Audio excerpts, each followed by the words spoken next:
We are now officially 1 month away from Halloween Horror Nights 2025, and if you haven't already started planning your trip, well, you should. This video is going to be a crash course on HHN 2025 here at Universal Orlando. We are here in the park checking out some Scarezone construction updates while talking about all of the announced haunted houses and experiences at this year's event, and also talking about all the different types of tickets you can purchase and extra special add-ons to make sure that you have the best possible visit to Halloween Horror Nights 2025. So welcome to another episode of Vincent Vision. Watch out! So our video starts here, where horror exists all year round at Universal Studios Florida, the Horror Makeup Show. Specifically, right by the display that shows off Jack the Clown and the Caretaker, two of Halloween Horror Nights' most iconic icons. As of recording this video, we have just gotten all the information that we need to know about this year's Halloween Horror Nights 2025, and in my opinion, this is shaping up to be a very strong year. I will also say too, now that the dust has settled, we're gonna start with maybe not so controversial take, but last year's event, 2024, was not the strongest. So I think that Universal knows that. I think the creatives behind Halloween Horror Nights know that as well. So they definitely brought the juice for this year's event, and we have an incredibly strong lineup of some really great haunted houses, scare zones, and special shows for this year's event. So first things first, we gotta talk about the dates. This event is starting earlier than ever on August 29th, going all the way until November 2nd. And this year, just like many of the previous years, we are going to be getting 10 haunted houses and actually 4 scare zones. Typically there have been 5 scare zones in years past. This year there's only 4, but that's okay because we have got a brand new show and we've got brand new experiences for this year as well.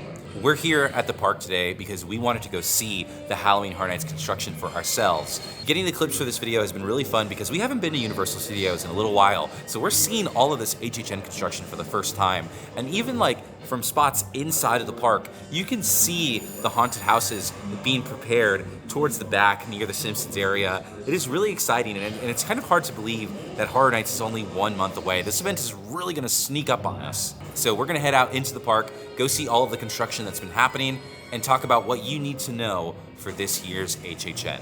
Okay, so before we start running around the park, showing off all of the Scare Zone updates, we need to talk about the most important thing when it comes to Halloween Horror Nights, which is, of course, tickets. How are you going to get into the park, and what extra things can you buy to enjoy your night even more? I'm gonna run through this here because there is a lot to talk about.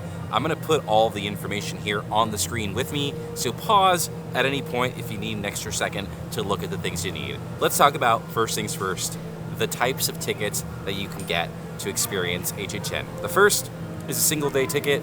This is your entry ticket. This is for one night only. You can do this online or here at the front gate. I would say if this is the way you're gonna do it, I would always recommend buying it online because it's gonna be a little bit cheaper and you can see how much more expensive one night will be over the other based off of the day. So the prices for HHN tickets fluctuate. It is not the same every single time. The second is if you are looking to visit the event for multiple nights, and that is your frequent fear passes. This is basically Horror Nights' version of an annual pass, where you get access to the event all throughout the season. And they have different tiers at different prices based off of how much availability. They have one that gives you Sundays through Thursdays, they have one that gives you Fridays, and there's one that gives you Saturdays as well. So the Saturday one gets you all of the days of the event. Then there's another version of this called the Rush of Fear. And Rush of Fear is for people who just want to experience the event in September. The event runs for a very long time. It gets very, very busy. And typically, September tends to be one of the least busier times. October tends to be like kind of at its peak crowds for Halloween Horror Nights. So sometimes you just want to pop in September. They have a pass for that. And with that pass, it's a little less expensive than some of the bigger frequent fear passes. Now, all versions of these passes have an express add-on. So if you want to have an express pass for every single time you visit, you are able to do that as well. Realistically, as I'm filming this video, that's probably not gonna be a thing anymore. And then the extra stuff are things like Express, VIP tours, and Premium Scream Night. So Express is Express.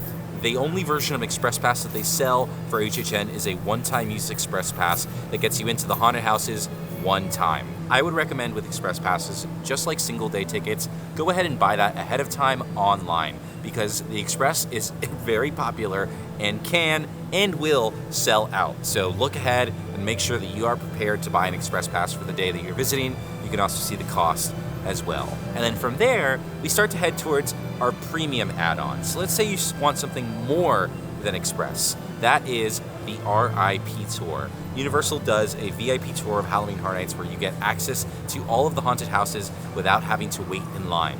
So you go up the back with the Universal tour guide, you learn the history and fun facts about everything, and you just have a much easier night than most people because you're not having to wait at all. They have two different versions of this. There is a group tour where it's a shorter day and you see all of the haunted houses once, you see the show, you're with other people, and then there is a private tour where it's just your group. You're paying a lot more for this, but you have whatever you want to do. So if you just want to do the Terrifier haunted house 4 times in a row, you are able to do that with the private tour. And then there is one more way to enjoy Halloween Horror Nights that was introduced last year, which surprisingly is coming back. It is the Premium Scream Night. So this happens on August 28th, one night before the event officially starts on the 29th, and this is a special ticketed night with extremely limited capacity, unlimited access to the food all throughout the park, all of the Halloween Horror Nights exclusive food, and the haunted houses are pulsed. So they send your group individually through the haunted houses so you get your true personalized one-on-one experience. We did this last year. We loved it. There's a video about it. You should check it out if you want to know what that experience is going to be like. Seriously, I cannot say enough good things about it, and I seriously could not believe that it was going to happen again because it didn't seem like it sold out at all. In fact, I don't think it ever did sell out last year. The caveat with this one is, with all of the amazing features that it has, it is a pretty expensive ticket. This year's Premium Scream Night settles at around $400 a person, okay? So that is a very, very expensive night. But based off my experience from last year, if it is anything like it was, this is going to be one of the best ways to experience Halloween Horror Nights that is not on a private VIP tour. So if you have the money and you can swing it, and this is something that you are interested in doing, I will fully 100% endorse that Premium Scream Night. It truly was some of the best Halloween Horror Nights that I've ever experienced. Like, seriously, it was that good. And then, of course, there's one other extra Halloween Horror Nights add-on. That is the Behind the Screams tour. This is actually a daytime tour of the Halloween Horror Nights haunted houses where they bring you through with a tour guide and you get to learn about the history, fun facts, and you get to see the haunted houses with the lights on, which is not something that people get to do very often because normally when you're going through a Halloween Horror Nights haunted house, you get your eyes covered and you're screaming, "Ah!" So now is your opportunity to see it all with the lights on, appreciate the hard work that goes into these haunted houses. I have done a video of this experience last year and previous years before. I will be doing one again this year. So when that video comes out, there will be spoilers. If you don't want to watch it, just giving you a heads up. But I love doing the Behind the Screams. I think it is such a fun experience. And I will be doing another video for that again. Be on the lookout. It's a really great experience. There are 2 different versions of this tour. There's a 3-house tour and there's a 6-house tour. And with that, you are seeing different haunted houses. This is a really great opportunity for the Super Horror Nights fans who want to know more about the event, and for those who are interested in Horror Nights but might be a little afraid of the haunted houses. This might be the perfect opportunity for you. But now that we know everything that you could possibly buy for Halloween Horror Nights, let's start going around the park to check out the scare zones and talk about all of the really great things that are going to be here at this year's event. So if I were a betting man, I would say that the first scare zone that people are going to see when they come to this year's event is right here at the front of the park in Minion Land, the Origins of Horror. And what's actually nice about this Scarezone's location this year is that it really goes all the way into Minion Land. In previous years, this is how the Scarezone used to be. In previous years, you would go down Production Avenue and all the Scarezone and set pieces would be there. For the past couple of years since the addition of Minion Land, they've avoided using the street where the rides are, and they've kind of kept it here at the front where near the now Wicked store. But it seems like they're walking that idea back, and now you're gonna walk down that main street and get introduced to this year's event. This area has some really cool set pieces, particularly some that match the theme of the conservatory. They have these big stone structures with these warped wooden tendrils and vines, and the most striking, eye-catching piece of it all is the stained glass. This area of the park looks like the Encanto house, but from hell. And I think that is really, really cool. I can't wait to see it with more set pieces. And you know, it's kind of fun to think about how they have to plan the scare zones now. You know, they have to account for the big parade that happens in the middle of the park. So that's why all of the set pieces are kind of like tucked in to the sides. But yeah, Origin of Horror more than likely gonna be here at the front of the park. And this is probably where we're gonna get our taste of this year's event. So over here in the Hollywood area of the park, we have another one of our scare zones getting ready. This one is going to be Masquerade Dance with Death. With this scare zone name, it's pretty on the nose as to what you can expect from a scare zone like this. You're gonna see dancers, people with masks, people dancing nice and gentle and very beautiful, and then they're gonna come out at you when you least expect it. Something I do like is that even from the entrance of the park with the Origin of Horror to sort of the Masquerade area, you're able to see the connecting thread and the connecting theme that really this whole park is going to feel like the conservatory. That is the big vision that the art and design team of Halloween Horror Nights want this year, is that they want this entire year's event to feel connected. They want this whole park to feel like you are in the conservatory. And I think based off of things we're seeing right now, we might be getting that. You know, you still need your lights and your music and your sound and all that kind of stuff. Those are little pieces of the puzzle that we won't see until the event actually starts. But so far, the theming here in Masquerade Dance with Death is looking pretty good. I'm excited to see this scare zone come to life, or come to death. Now, we have made it to the Central Park area of Universal, and honestly, I've got kind of the biggest surprise of the day, where it seems, in my opinion, that the scare zone that's meant to be here, the Cat Lady of Crooked Lane, seems to be pretty much complete. This scare zone here is in the Central Park area of the park, which is always a really beautiful, photogenic spot. Some of the most prettiest of the scare zones for Halloween Horror Nights are usually here in Central Park.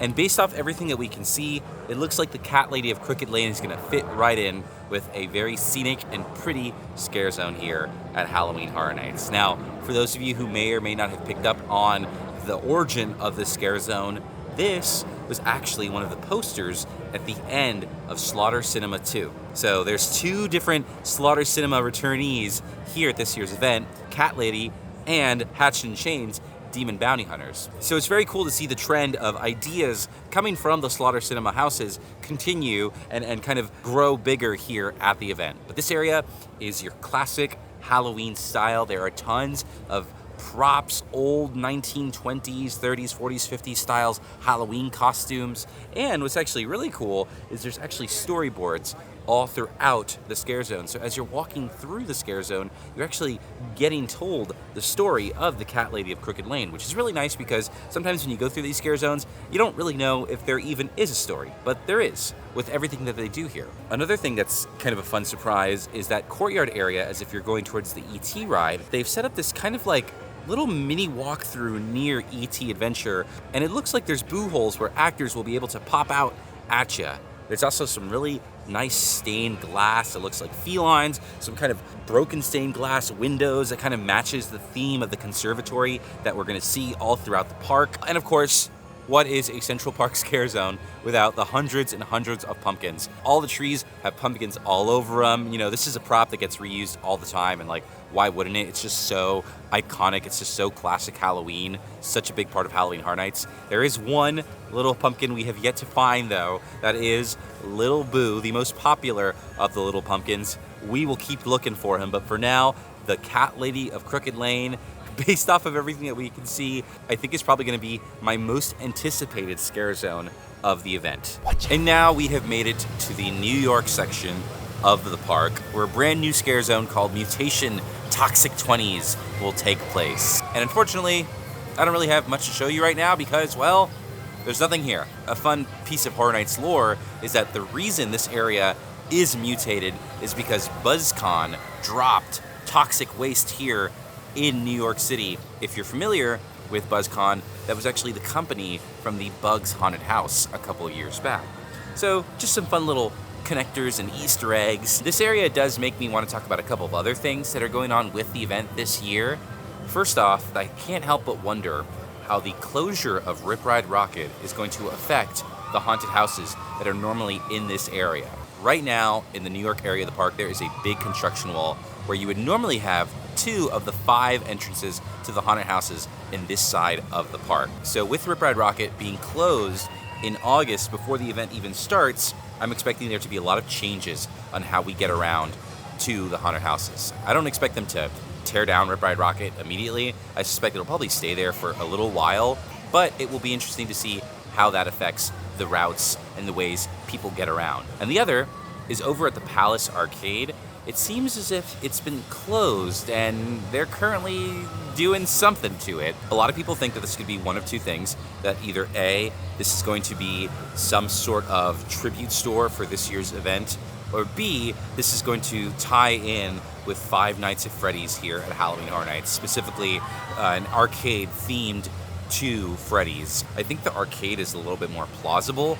I just don't think that space is big enough for a tribute store, and with the Revenge of the Mummy being the only roller coaster that's going to be open during Halloween Horror Nights this year, I don't think that area is going to have enough space to accommodate the people coming off the ride and also the people who want to go to the tribute store, because the tribute store normally gets a pretty big crowd. It's been hinted at that Five Nights at Freddy's is going to be involved in the park a little bit more than just a haunted house, so I'm hoping something comes out of that. And that, my fiends, is all of the Halloween Horror Nights updates. So far, things are going to kick into overdrive this next month as we get all of the Halloween Horror Nights set pieces. We get more information about the event, more than we already have. I'm very excited to give you guys some of those updates. I'm very excited to experience the event, and I'm also very excited to head over to Las Vegas for the very first time to experience the first major expansion of Halloween Horror Nights outside of the parks, Horrors Unleashed, over at Area 15. It's going to be very cool. I'm very, very excited for that. Halloween Horror Nights is always a great time. People love it. I love it too. I think it's going to be a really great year. And man, did you guys see that guy zoom by past us over here? Super, super fast. Anyway, he's already gone. Wow, he should get a Scarezone. There's a bunch of scooters just shooting at you really fast. Anyway, thank you guys for watching another Vincent Vision. Please, if you're looking for more Universal videos like this, more Halloween Horror Nights videos like this, please be sure to like and subscribe. If you don't already to my channel, you are going to find that content there. Thank you to all of the wonderful people who support me on Patreon. You truly do help make these videos possible. You help make trips to Vegas to experience brand new Horror Nights stuff possible. It could not be done without that extra support. But apart from that, it's time to get on out of here. Thank you guys for watching another Halloween Horror Nights, and we will see you in the fog. Once the fog arrives. It's not here yet. Got about a month or so until that happens. Bye-bye.